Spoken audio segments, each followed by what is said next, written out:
안녕하세요. 바작가 전문의 최재입니다. 오늘은 정말 핫한 키워드죠. 저속노화, 슬로우 에이징에 대해서 한번 말씀드리고자 합니다. 서울대 정의영 교수님이 이제 굉장히 핫하게 만든 키워드 중에 하나인데요. 슬로우 에이징, 안티 에이징에 좀 반대된다기보다는 비슷한 얘기죠. 근데 안티 에이징 자체가 좀 불가능하지 않습니까? 그러니까 노화를 아예 막는 그런 건 불가능하니까 천천히 노화를 좀 진행시켜보자, 그런 의미에서 나온 게 슬로우 에이징이고, 실제로 예전부터 나와 있던 개념 중에 하나입니다. 그 부분에 대해서 어떻게 개념이 어떻고 실제로 원인이 뭐고 그 다음에 그 방법은 어떻게 해야 되는지에 대해서 한번 알려드리고자 합니다. 슬로우 에이징 중요하죠. 건강하면서 천천히 늙는, 그러니까 말 그대로 노화 속도를 늦추고 인간의 생리적 노화 과정을 지연시키고 속도를 늦춰서 건강한 삶을 하려고 하는 개념이라고 보시면 되겠습니다.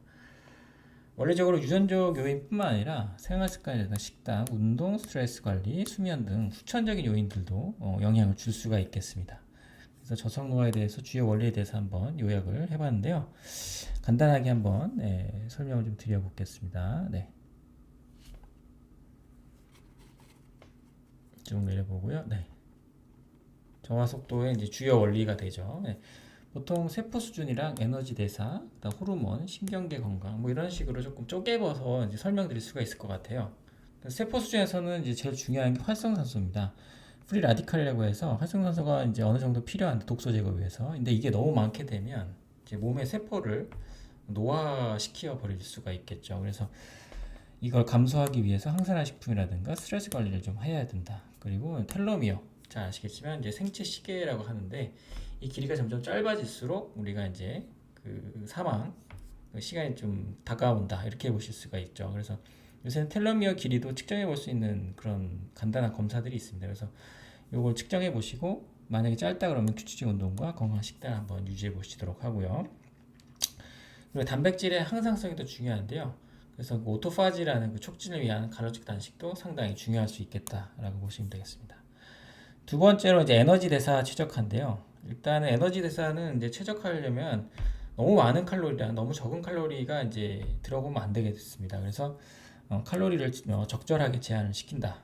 그래서 적절한 영양분을 섭취하면서도 과식하지 않도록 그렇게 하는 게 중요하고, 그 다음에 케톤이라고 해서 이제 키톤 바디라고 하는 거죠. 키톤체가 이제 어느 정도 중요한 에너지원의 역할을 하는데 아주 중요한 지방 섭취를 통해서 특히 이제 올리브유라든가 들기름 같은 건강한 지방을 섭취를 통해서 케톤 대사를 활성화시키는 것도 중요하고요.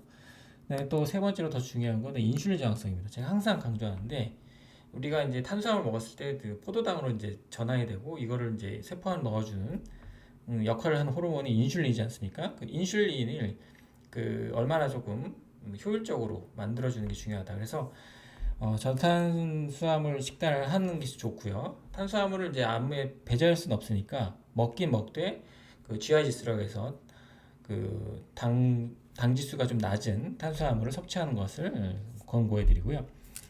그 다음에 호르몬이 있습니다. 성장 호르몬, 그 다음에 멜라토닌 등 이게 수면 관련이죠. 그래서 적절한 운동과 숙면이 필요하시고, 또 스트레스 호르몬이라고 있습니다. 그래서 우리 부신에서 분비되는데 부신 피질에서 콜티졸이 이제 너무 많이 나와도 몸이 가속하게 노화가 된다, 이렇게 볼 수 있겠습니다. 그래서 이 스트레스를 해결하기 위해서 명상이라든가 요가, 심호흡 같은 훈련들을 좀 하시면 도움이 되겠다, 이런 얘기들이 되겠습니다. 그래서 이 저속노화는 솔직히 다 나왔던 얘기들을 어느 정도 그렇게 이렇게 집대성한 그런 정도의 얘기가 될 것 같습니다. 그래서 한 번씩 들어보셨던 얘기들이 한 번씩 나오게 되는 거죠. 그래서 네 번째로는 신경계 건강. 신경계는 우리가 특히 걱정하는 거 있죠. 치매 같은 거죠. 그래서 인지기능 보호하기 위해서 오메가3라든가 폴리페놀, 신경보호 섭취 성분을 섭취하는 것이 중요하고, 두뇌 활동을 활성화하기 위해서는 이런 이제 스마트폰보다는 학습, 공부, 독서, 창의적 활동 이런 것들이 좀 필요할 수 있겠다라고 보실 수 있겠습니다. 그래서 이런 것들이 이제 잘 밸런스가 맞게 활동을 하신 분들은 저절로 저속노화가 되는 거죠. 그래서 어떻게 그러면 이제 느리게 건강하고 느리게 노화를 경험할 수 있을까라는 간단한 실천 방법을 한번 설명해 드리겠습니다. 그러니까 당연히 이제 어떤 그 뭐라고 해야 됩니까? 상식적인 얘기라고 볼 수 있겠어요. 건강한 식단, 아까 말씀드렸지만 건강한 식단 되게 중요한데 조금 건강한 식단 하면 좀 어려운 얘기니까 조금 얘기를 드리면 항산화 식품이라고 해서 블루베리죠. 블루베리, 녹차, 다크 초콜릿 같은 그런 항산화 식품. 특히 이제 블루 콜리플라워라든가 양배추 그런 것들 십자화가 성분들이 되게 좋습니다. 그래서 항산화 식품을 많이 섭취하시면 좋고요. 가공식품은 너무 안 됩니다. 설탕, 정제탄수화물, 그죠? 밀가루 이런 것들은 줄이시고 건강한 지방들 있죠. 그래서 올리브 오일, 견과류, 그다음에 단백질 등 섭취를 좀 하시면 좋겠다. 이런 게 이제 내용이 되겠습니다.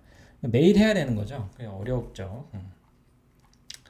두 번째도 이제 중요한 얘기인데 운동이죠. 운동은 진짜 너무 중요해요. 그래서 근력 운동과 유산소 운동을 동시에 꼭 병행을 해주시면 좋을 것 같고요. 특히 이제 고강도 인터벌 트레이닝 HIIT를 병행해서 활용하면 너무 좋을 것 같습니다. 특히 이제 균형과 이제 유연성을 하기 위해서 요가랑 필라테스도 남자분들도 너무 좋은 운동이에요. 그래서 근력과 유산소를 동시에 꼭 해주시는 것을 권고해 드립니다. 그리고 또 중요한 게 또 있죠. 수면. 우리가 자는 게 너무 중요해요. 잘 때 우리가 회복이 되지 않습니까? 리커버리가 되는데 꼭 하루에 8시간 정도는 숙면을 유지하도록 해주시고 스마트폰이나 블루라이트에 노출되는 시간을 좀 줄여주시고 수면도 항상 자는 시간 일정한 패턴에 맞춰서 자는 것을 권고해 드립니다.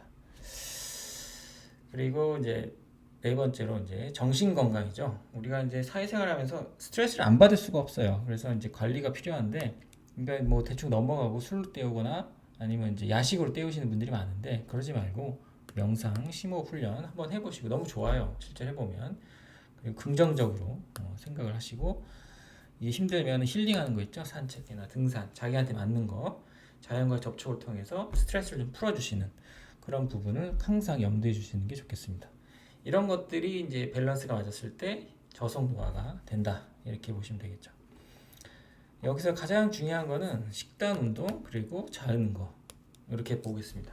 스트레스도 안 받는 것도 중요하지만 그래서 이런 방법들을 정말 다들 잘 알고 계세요. 근데 정말 마음대로 되지 않은 것이죠. 마음대로 될 수 없지만 그래도 노력을 해야지 우리가 저속 노화 건강하고 오래 살 수 있겠다라는 것을 알려드립니다.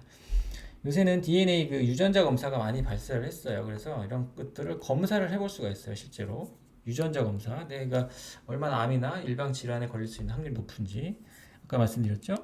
수명에 관련해서 텔로미어 길이 측정이 가능하고 항산화 능력과 산화 스트레스 검사, 타스토스테론 검사라고 해서 내 몸 안에 얼마나 산화 물질이 쌓여 있는지 아니면 그걸 분해할 수 있는 항산 능력이 있는지를 알아볼 수 있고요.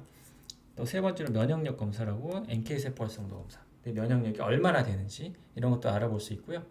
또 이제 60대가 되면 각각 남성, 여성 호르몬이 감소하게 되고 그래서 그 부분을 한번 채워줄 수 있는지를 여부를 한번 측정해 볼 수 있죠. 그리고 스트레스 호르몬 검사도 콜티졸을 직접 측정할 수가 있거든요. 그래서 그 부분도 한번 고민해 보시면 좋을 것 같고 마지막으로 이제 피 검사부터 할 수 있는 인슐린 검사가 있습니다. 저항성 검사. 이걸 한번 해봐서 내가 얼마나 몸이 인슐린을 잘 분비하고 효율적으로 내보낼 수 있는지 그런 몸인지를 한번 알아보실 수가 있겠습니다. 그래서 이런 것들을 이제 측정을 한 다음에 우리가 이제 항산화라든가 인지기능 개선, 면역력, 호르몬, 플레이트 수액, 그 몸에 있는 산화물질 없애는 그런 수액 치료들을 통해서 다양한 솔루션 방법을 받으실 수가 있겠습니다. 아시겠죠? 자기 몸에 맞춰서 거기에 대한 솔루션이 있을 수 있다라는 것입니다. 자, 오늘 간단하게 저속 노화에 대해서 알려드렸고요. 거기에 대해서 맞춤형 어떤 진단 방법도 있고 거기에 따른 솔루션도 있으니까 한번 고민해 보시고 가까운 병원에서 상담을 한번 해보시는 것도 좋을 것 같습니다. 네, 오늘은 저속 노화에 대해서 한번 알려드리겠습니다. 감사합니다.